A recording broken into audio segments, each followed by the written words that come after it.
Pelni, sekarang kita akan lihat kendala dalam hospitality. Kendala dalam kita memberikan pelayanan seperti apa sih? Mari kita lihat bersama.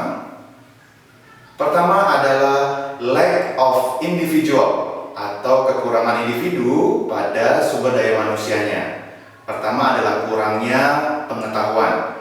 Di sini hanya orang yang selalu serius belajar akan memiliki kemampuan untuk meningkatkan pengetahuan di bidang profesi yang dia tekuni. Jadi, para rekan ABK dan perwira Pelni harus sering membaca, mendengar, kemudian sharing, dan melakukan observasi sebagai cara kita untuk meningkatkan pengetahuan di dalam diri kita sendiri.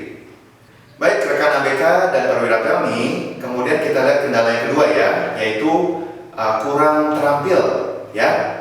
Kalau kita tidak memiliki keterampilan, sebagai dalam contohnya di sini adalah keterampilan literasi, keterampilan teknik, interpersonal skill, communication skill atau kemampuan berkomunikasi, problem solving atau cara kita memecahkan suatu masalah, dan leadership atau kepemimpinan. Kita harus memiliki beberapa keterampilan ini. Baik rekan ABK dan para perwira Pelni, berikutnya lack of individual yang berikutnya adalah kurangnya percaya diri. Nah, percaya diri merupakan sikap atau keyakinan atas kemampuan diri kita sendiri, sehingga semua tindakan yang kita lakukan merasa benar dan kita bisa bertanggung jawab atas perbuatan kita. Orang yang percaya diri biasanya adalah orang yang kreatif dan juga inovatif. Baik rekan ABK dan perwira Pelni, berikutnya kendala dalam industri hospitality adalah lack of service atau kekurangan pada pelayanan. Nah, kita bisa lihat kenapa sih sebab terjadi kekurangan dalam pelayanan. Pertama adalah lambat atau bisa kita bilang slow atau long wait ya. Artinya lambat dalam menangani suatu pekerjaan. Ini terjadi apabila kita rekan-rekan melakukan suatu pekerjaan secara perlahan-lahan, atau kita membutuhkan waktu banyak yang seharusnya bisa lebih cepat kita kerjakan, atau kita tidak tepat waktu dari waktu yang kita janjikan, sehingga kita banyak ketinggalan hal-hal lain yang seharusnya bisa kita kerjakan secara tepat waktu. Baik rekan ABK dan perwira Pelni, berikutnya adalah kendala pada sistem ya. Sistem adalah minimnya peralatan atau perlengkapan dalam fasilitas, sehingga kita tidak bisa bertindak apapun untuk melakukan suatu kesalahan yang terjadi. Biasanya aspek sistem terjadi kesalahan yang dimulai dari persiapan proses transaksi, dan juga pada saat proses evaluasi. Baik rekan ABK dan perwira Pelni, berikutnya kita akan masuk ke kebijakan ya. Ini salah satu sebab juga kenapa terjadi kekurangan dalam pelayanan ya. Kebijakan itu adalah satu rangkaian konsep atau azas yang menjadi pedoman dan dasar rencana kerja dalam pelaksanaan suatu pekerjaan ya. Kepemimpinan kadang-kala juga bisa menjadi kendala dalam bertindak menerapkan kebijakan tersebut, semisalnya berbelit-belit atau tidak pas dengan yang terjadi saat ini sehingga menimbulkan kesalahan. Nah, bisa kita lihat apabila suatu kebijakan yang sudah lama diterapkan tapi tidak sesuai dengan kondisi yang saat ini terjadi di atas suatu kapal misalnya, ini harus segera direview dan dikaji ulang sehingga bisa up to date atau menyesuaikan dengan kondisi yang terkini yang terjadi di kapal tersebut. Nah, rekan ABK dan perwira Pelni, berikutnya adalah porsi kerja. Kita lihat ya, beban kerja yang tidak adil mengakibatkan dampak yang tidak baik ya. Seringkali akan menimbulkan lelah fisik, baik mental juga ya, dan penurunan kinerja. Bahkan beban kerja yang tidak sedikit juga akan menimbulkan kebosanan. Jadi kita harus mengkaji ulang beban kerja yang kita bebankan kepada rekan-rekan kerja kita, apakah sudah sesuai pada porsinya sehingga semua bisa berjalan dengan baik. Baik rekan ABK dan perwira Pelni, berikutnya kita akan lihat yang dinamakan dengan structure atau struktur ya. Jadi tidak memiliki standar operation prosedurnya. Nah, atau kita bilang dengan SOP. SOP adalah dokumen yang merupakan pedoman atau acuan dalam kita menjabarkan tahapan pelaksanaan kerja sesuai dengan fungsi dan pekerjaan dari masing-masing jabatan.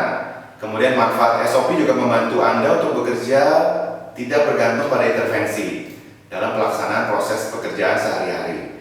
Kemudian meningkatkan akuntabilitas dalam kita mendokumentasikan tanggung jawab kita, khususnya dalam melaksanakan tugas-tugas yang kita jalankan sehari-hari. Baik rekan ABK dan perwira Pelni, kita lihat berikutnya adalah training atau kurangnya pelatihan dalam mengembangkan diri. Nah, training atau pelatihan memberikan dampak untuk kita mudah memahami suatu informasi. Dalam memahami setiap kesulitan yang kita hadapi dan mampu melakukan hubungan dalam lingkungan tersebut. Kalau terjadi dampak kurang pelatihan, bisa kita lihat hasil kerja tidak memenuhi standar. Kemudian produktivitas kerja tidak meningkat, bahkan cenderung menurun. Kemudian para rekan kerja juga kurang mengerti dan kurang bertanggung jawab pada job deskripsi yang sudah diberikan. Dan terakhir, citra kita sebagai karyawan juga akan menurun di mata para tamu. Nah, rekan ABK dan perwira PLN kita lihat ya, berikutnya ada lost reservation inquiry atau tidak sanggup memenuhi permintaan. Ini terjadi kesalahan pelayanan dengan melakukan penolakan.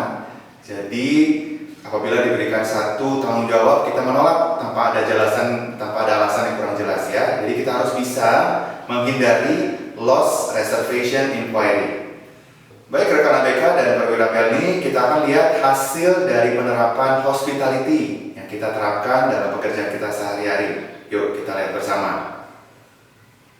Pertama adalah kita bisa membuat kesan yang sangat baik terhadap pelanggan eksternal maupun kepada pelanggan internal.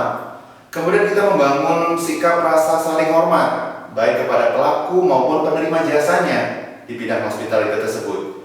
Dan kita membuat orang lain menjadi semangat dan antusias. Kita juga akan menerima kebaikan yang tidak terduga dari keramah-tamahan yang kita berikan kepada orang lain. Dan juga, rekan-rekan sekalian ya, ini juga membuka pintu komunikasi dua arah, sehingga kita bisa berkomunikasi dengan baik dengan semua pihak. Jadi para ABK dan rekan perwira PLN sekalian, hubungan hospitality sangat erat kaitannya dengan pelayanan jasa yang kita berikan sehari-hari dalam bertemu dengan tamu yang hadir di kapal PLN. Jadi semakin kita memberikan sifat hospitality yang terus meningkat, berarti akan semakin maksimal pelayanan jasa yang kita berikan kepada setiap tamu yang datang ke kapal PLN. Baik rekan ABK dan perwira PLN, hubungannya hospitality jelas, kita harus memberikan pelayanan yang maksimal, yang terbaik kepada setiap pelanggan atau tamu yang datang ke kapal PLN. Sebagai contohnya, baik perwira maupun ABK harus lebih mendisiplinkan dirinya kembali. Apabila kita sudah memiliki jam kerja yang sudah disepakati, maka kita harus lebih meningkatkan lagi maksimal kualitas kerja kita di jam kerja tersebut, sehingga produktivitas kita akan terjaga dan tamu juga akan merasakan dampak yang maksimal dari setiap pekerjaan yang kita lakukan. Jadi terus tingkatkan diri para rekan-rekan sekalian ya, percaya dirinya dengan tingkatkan kedisiplinannya dan berikan yang terbaik kepada setiap pelanggan yang datang ke kapal PLN. Terima kasih rekan ABK dan perwira PT PLN telah menyimak materi yang telah saya sampaikan. Jika ada pertanyaan terkait materi yang saya sampaikan, bisa ditanyakan secara langsung pada sesi synchronous training, baik yang online maupun yang offline kepada para instruktur. Semoga pertemuan ini bermanfaat bagi kita semua. Sampai bertemu kembali di lain waktu. Salam ABK dan perwira PT PLN.